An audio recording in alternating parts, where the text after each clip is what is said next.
Hello again, folks. Welcome to another episode of Spilling Tea. Again, I am your host, Tiffany Daniels. We are going back to the horrible world known as the JRC, but first, the disclaimers and the trigger warnings.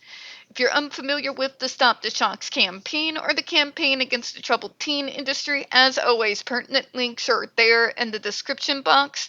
We have Autistic Hoya's massive archive where we get the bulk of the receipts in regards to the JRC when we are doing the videos on this subject. We got a Neuroclastics article they wrote where they interviewed over 800 ABA professionals in regards to the Judge Rotenberg's so-called behavioral modification program, the one that ticked them off so much they threatened Neuroclastic with a defamation lawsuit. Neuroclastic said no. Read the article. If it made them that bad, there's something in there they're terribly afraid of. And folks, also, we've got their GoFundMe linked, because unlike the JRC, we do not have access to unlimited power, unlimited resources, and unlimited money. To the trigger warnings.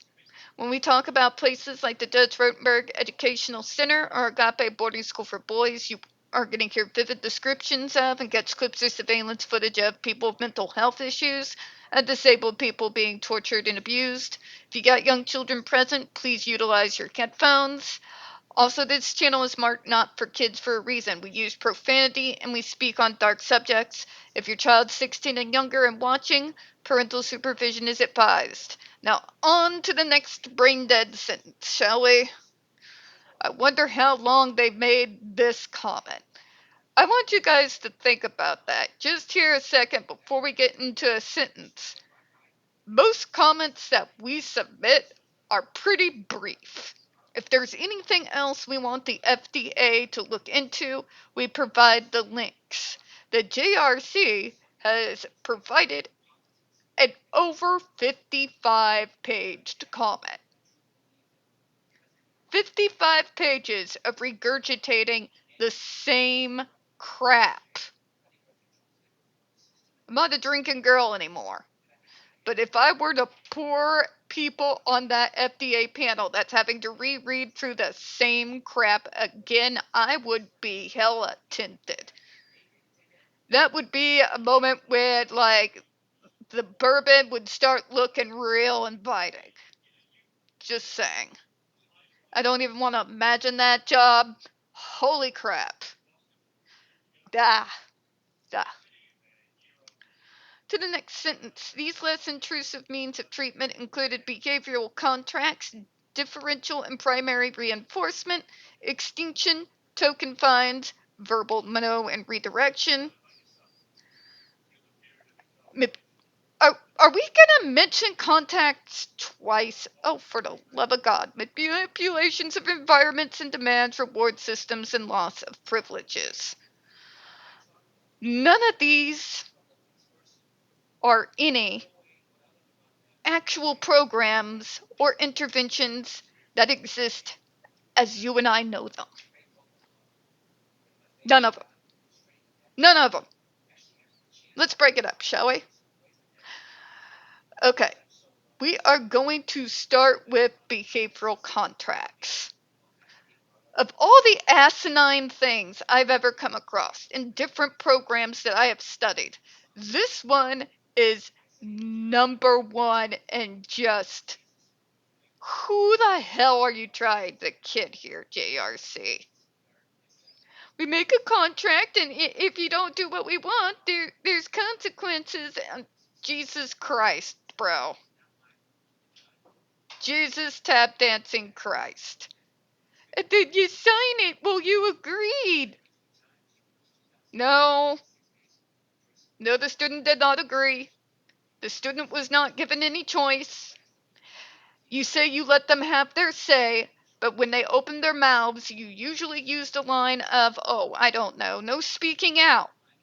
Or even better, you want to argue in regards to the contract, maybe change a few things. And you say, well, no, it's in your contract, and your contract says if you stand them more than 3 seconds, I get to shoot you multiple times with electricity at just below the lethal limit. It's in your contract, so no talking out. You're being rude, by the way. Explain to me like I'm 5 how that is actually supposed to benefit the student. Because in all actuality, it is a very thin veneer. You're trying to act like they do have some say in regards to their programs and you have them signed it. First of all, we know those signatures, much like their parents with their consent papers they have to sign, is done under extreme heavy coercion. And tell me, what would be the punishment that you would inflict upon them? Oh, wait, excuse me. What would the consequence be if they refuse to sign? Anybody want to guess? Anybody? Your behavioral contacts are garbage. And as a matter of fact, as someone who's been in this field a while, both as a consultant and within the professional field as well, I have never seen anything like it outside of the JRC. Because in those other treatment programs, general input is a day-to-day thing. There's also quarterly, monthly, and when the occasions call for it, a meeting every couple of weeks where any changes are discussed, as well as the things that are working, the things that are not working, in meetings where you have the social worker, the direct care staff, or in my case, the community integrator. I had my mom there. I was my own power of attorney, but I made sure that she was there and signed the papers so that she would be able to participate, because there's things that she can notice about me and my behavior that I do not, especially during that time period, because that was transition time. Okay? So, the head of my assisted living apartment was there. My case manager was there. A representative from the provider who was providing my services and interventions was there. And we would all gather around the table and we would take a look and see. Everybody would just kind of put in the things that they were noticing. The community integrator would talk, and both her and I, in regards to the different interventions, or in particular life skills, what was working, what was not working, what is the small tweaks. You get the picture, right? There was no need for a behavioral contract. There was always a constant stream of communication between everybody within that circle, that circle of support, in regards to my person-centered planning program. Okay? Now, the doctors and my team didn't come to those meetings, but everybody had permission to interact and talk with one another. So, my caseworker, my provider, my community integrator, anybody who needed to talk to the medical team or my mental health folks that were helping me deal with the therapy and everything, it was open communication. There was no need for any behavioral contracts. That is insane. The only reason why those contracts exist, in my opinion, is that the JRC wants to give the impression like the kid has a choice and they chose this. We know they do not. The parents sign off. This behavioral contract is a form of manipulation. It's a false sense of, well, I actually do have a say, until the moment they try to renegotiate their contracts. And yeah, find out what's really going on. So no, the behavioral contracts are asinine, they're stupid, they're pointless. Okay? It's just something to make them look good to the public.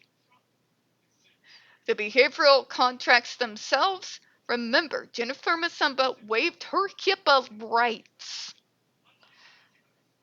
That's in the videos, by the way. We included in one of those a link to her behavioral contract and what was considered shockable offenses. If you want to watch that video, I suggest if you've eaten recently, at least wait till tomorrow to give the food a chance to set, because it is absolutely a horrifying read. All right, differential and primary reinforcement.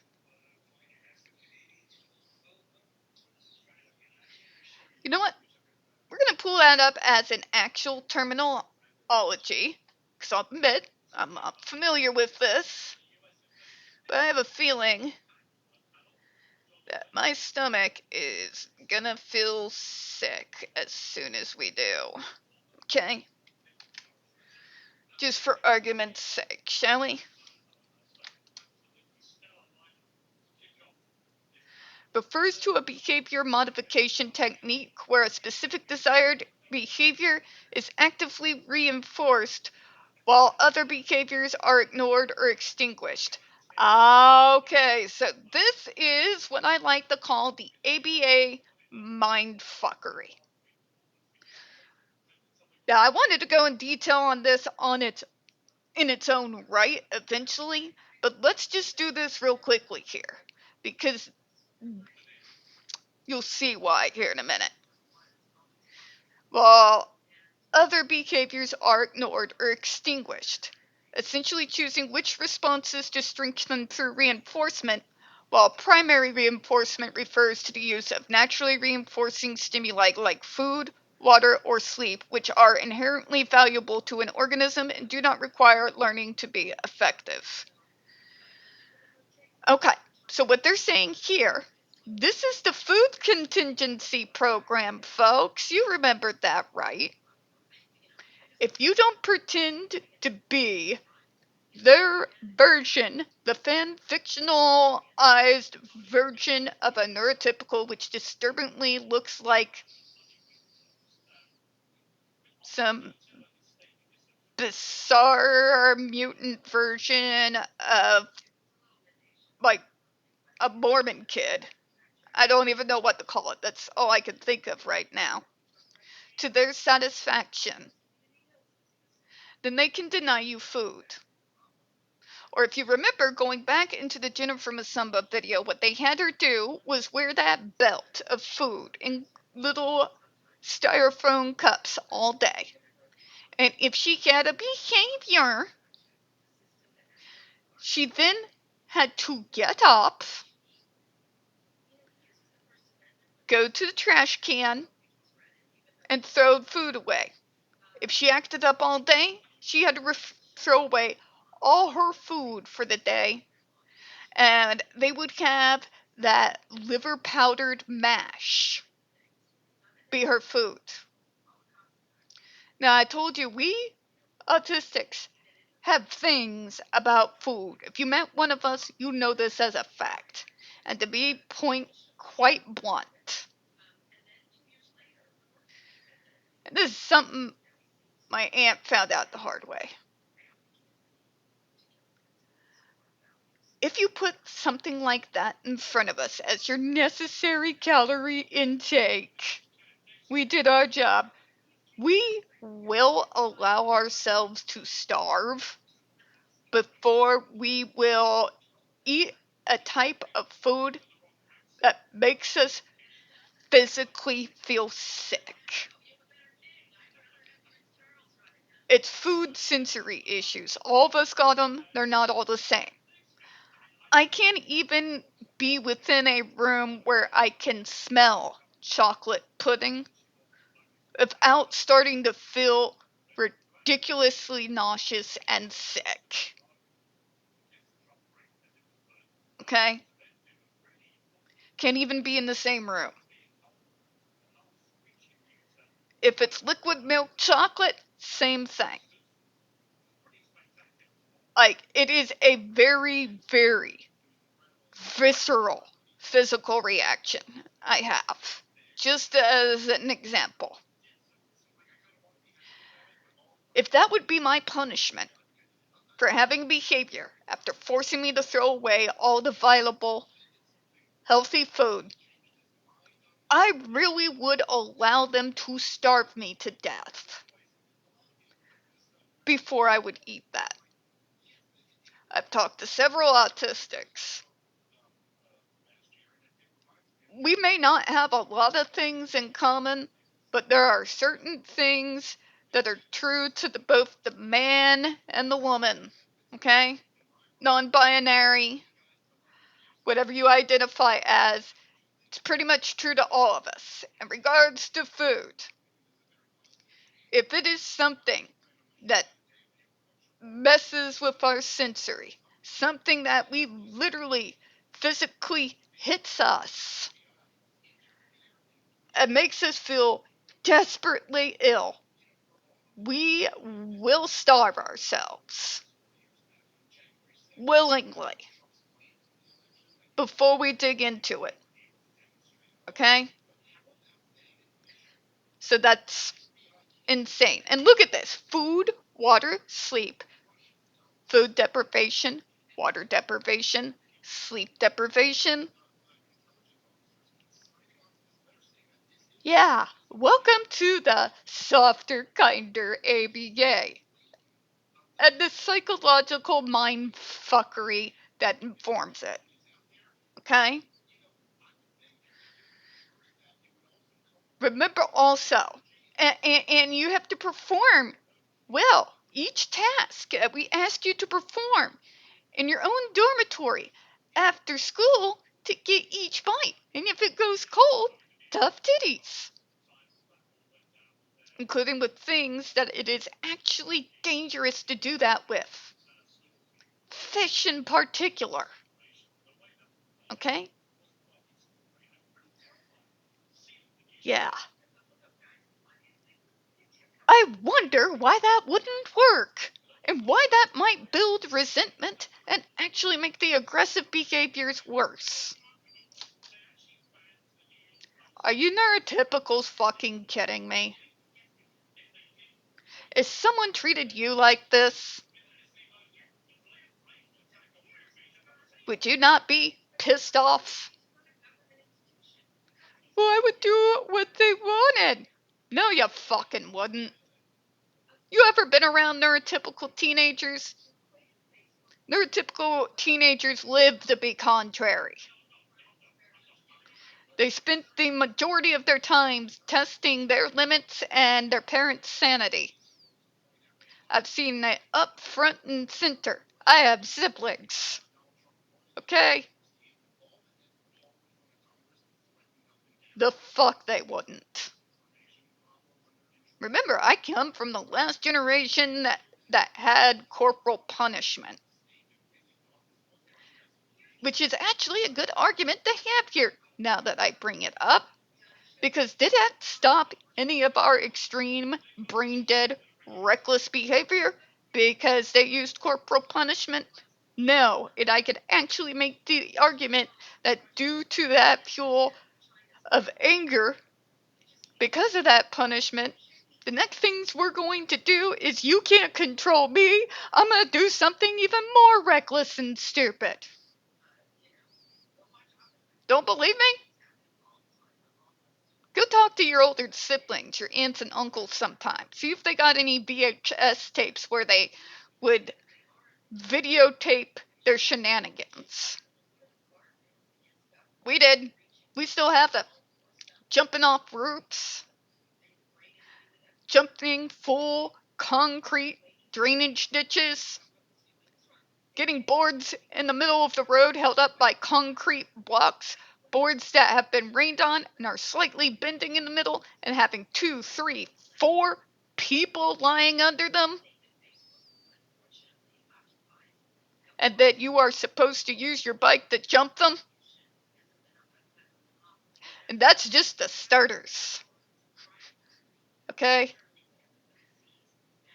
So shocking, that wouldn't work and immediately stop self-injurious behavior and aggressive behavior.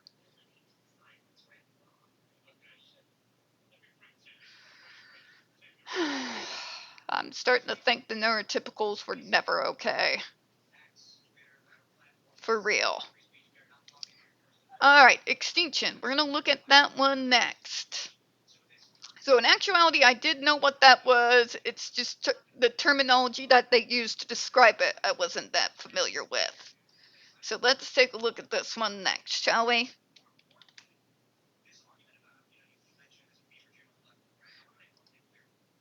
Okay. That's a behavioral process that occurs when a behavior is no longer reinforced, causing it to gradually fade away. Okay, this is the stupidest thing on planet Earth. Now we're getting into the ABA psychological mind fucking that they immediate start us on from age 3. What essentially that means is if you have an autistic on the floor, screaming and crying at the top of their lungs,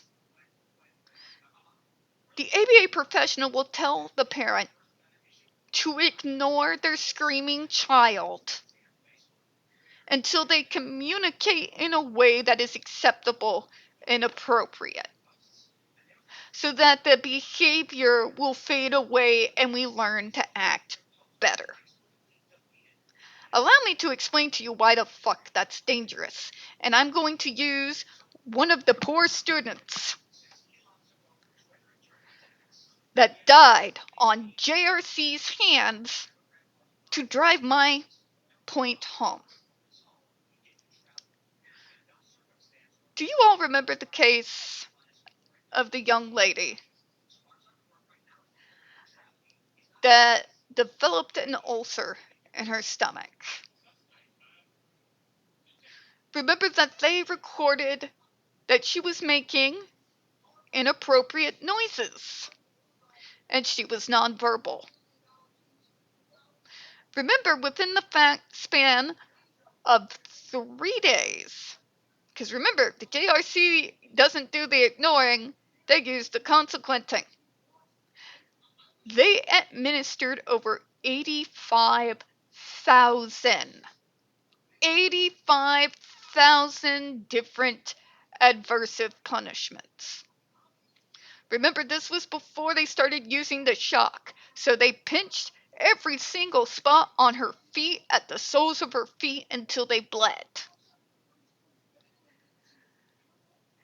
They put extreme hot sauce on her tongue. Imagine that when you are having extreme pain from an ulcer.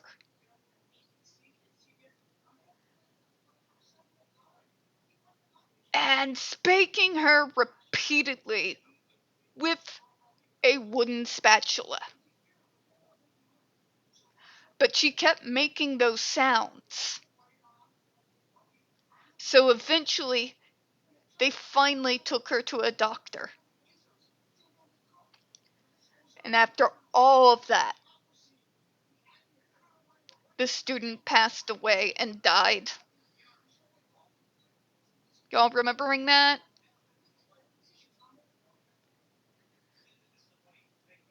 This is the most nonsensical, dangerous method in regards to ABA, in my opinion. Because of their negligence, because of their insistence on the most horrific form of application in regards to extinction, a young girl died. Her blood is on their hands, but they still insist on using it and saying, well, it didn't work. You would think after that death happened, they at least would have learned something.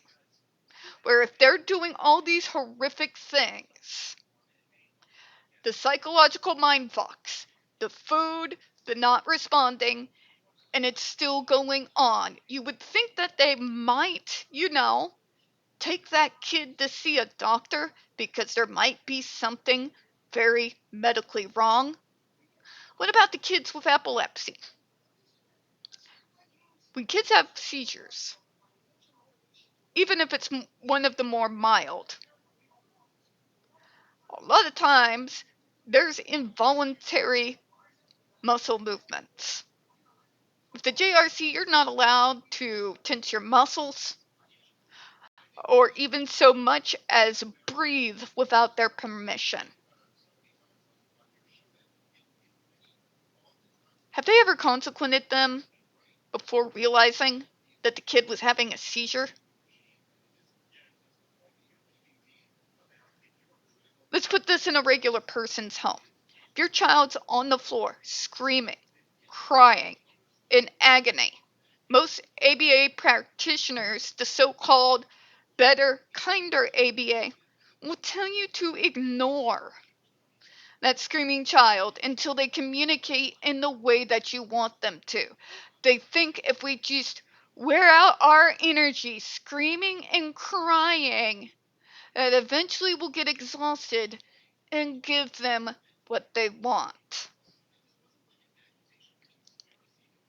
What if that screaming and crying that sounds like you're in agony and pain is because the child is actually in agony and pain? And if the parent's doing what the ABA professional tells them to do, you are actually actively ignoring something that could be absolutely detrimental to the life of your child. Anybody ever think about that? Let's move on to number 2, shall we? This is this double standard between neurodivergents and neurotypicals. We're not talking about the fan-fictionalized version of neurotypical kids. You know, the one that the JRC tries to tell us is real, where they'll come in the middle of the night without lights on and like bump into something or hit their kneecap into the sharp part of the table. Yes, I know that's very specific. I've done it multiple times. And do you really think that that kid out of nowhere becomes like Shakespeare? Oh no! I have runded my poor knee on the corner of this black tableeth. Oh, it hurteth. I must trudge back to the bathroom and make sure nothing is bleeding and take care of the wound. In a voice that is nice and quiet and doesn't wake the household. No. Real neurotypical kids. If you're a little kid, you will get it. It would be very similar to how I was when I was a kid. Owie! And cry. Loud cry. I do not have great pain tolerance. That's one of my sensory issues in particular. That hasn't gone away. It's not fun. I don't even talk about all the times I've hit my funny bone because you don't want to discuss it. If you're a neurotypical teenager, you're not going to be doing that whole Shakespeare thing either. You're going to hit your leg, you're going to go, ow, fuck, that hurts. It's usually loud because it's an expression coming out from the shock, from the pain of your kneecap that just got ran in to the sharp edge of the table. Now, let's say they get hurt pretty bad. If it was anything like some of the old 90s tables, where if you like hit them the wrong way, you can get splinters and a lot of bleeding. So much bleeding. Good God.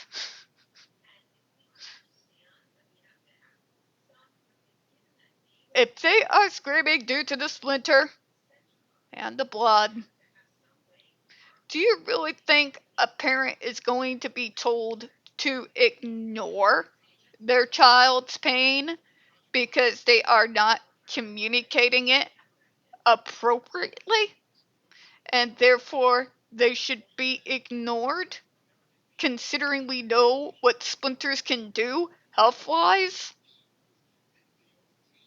No! The parent might give them a slight scolding for the language, but they're still going to come out here, check the wound, make sure nothing's broken, and afterwards send them back to bed. That's that double standard bullshit. But we're doing it so that you will have better behavior. How about you treat me like a human being instead of treating me like less than a dog? And because of that, I may want to have better behavior and communicate better because someone's showing me they actually give a damn about me instead of making me perform like I'm a fucking circus seal.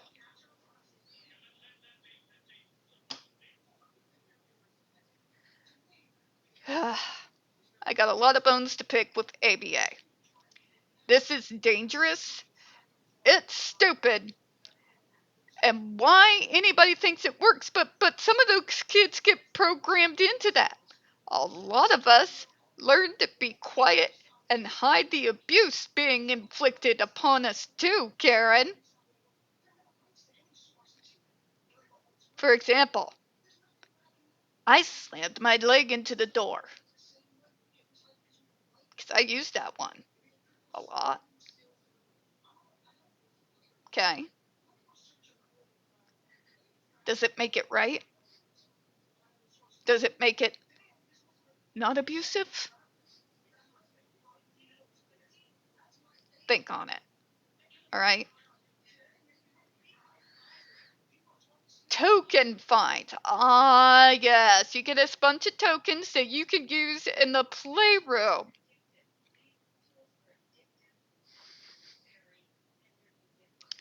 The bulk of the kids at the JRC are teenagers. Teenagers, would you find tokens being taken away from you that now you won't be able to use to get time in the ball pit as something that you would find strongly motivating? What about a pizza party?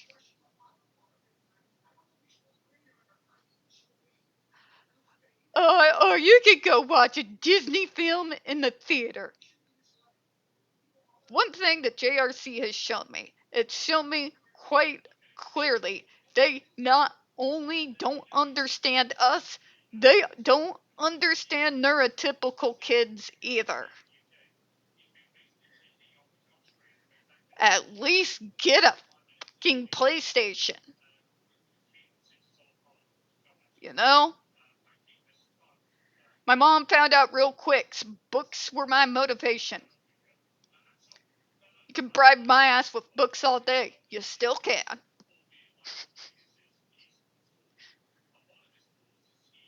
Just saying. Especially on medieval history, folks. You get what I'm saying, right? We've gone over the things that are inside that playroom. They are not even remotely close to being anywhere age appropriate. When we know that some of the folks they're keeping, stupidly, are 35 and 55 years old, and they're still using this, yeah, a verbal no and redirection. Ask the parent of any teenager if a verbal vocal no works all the time. Go ask my mom real quick. But before you do, let me know, because I'm going to need about a minute and 30 so I can pop me some popcorn. For real. But we redirect you to another behavior. Here's the problem with ABA in regards to redirection. More often than not, it is a redirection towards something I have zero fucking interest in. Every time. But you can do this instead of this. Go off the gym, you'll enjoy it.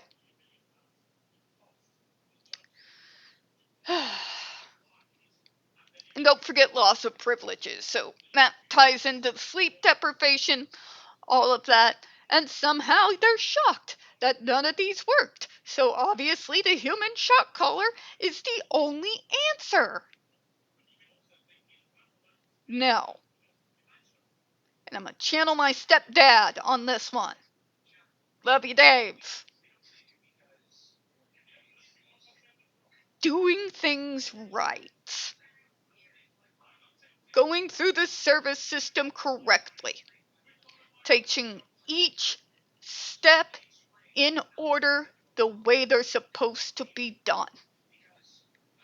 Using the foundational information collected during that first full functional behavioral assessment first before trying any form of interventions or along with supplemental medication. That is what works. Having the right information to make the best educated decision because you know the areas where the trouble are, and you can now look at all these programs and see which ones address the areas that need the most help. That is what helps. That is what works. That's what is successful. And you know what? Yes, I really will point to my own life. Now that I am 40 years old and I've been on this system for over 20 years, I think I'm a pretty good example of how well it works when you do things right the first goddamn time in the order that you are supposed to be doing them. Oh, but not just me. You all remember me mentioning on some of my earlier videos the girl who lived in that assistive apartment complex with us in her own apartment, Renee, right? This would be one of the ones that JRC would consider just nothing else would work but a human shock collar. She's coming up. Yeah, that's right. She is coming up on year 25 on a person-centered planning program with positive behavioral reinforcement, reasonable accommodations, and communication equipment. She works full-time at McDonald's. Her circle of support helps her navigate both her mental health as well as her regular medical health. She's a success too. No human shock collar required. The system is built the way it is because we know it works. Foregoing the full functional behavioral assessment and then hucking a poor child from program to program and then trying this bizarre bunch of things that the JRC does. An extreme, bastardized, bizarre psycho version of the ABA, which is already built off of psychological mindfuckery. and then act shocked when it didn't work, and now the only answer is a human shock collar. Sorry, but we're not buying it.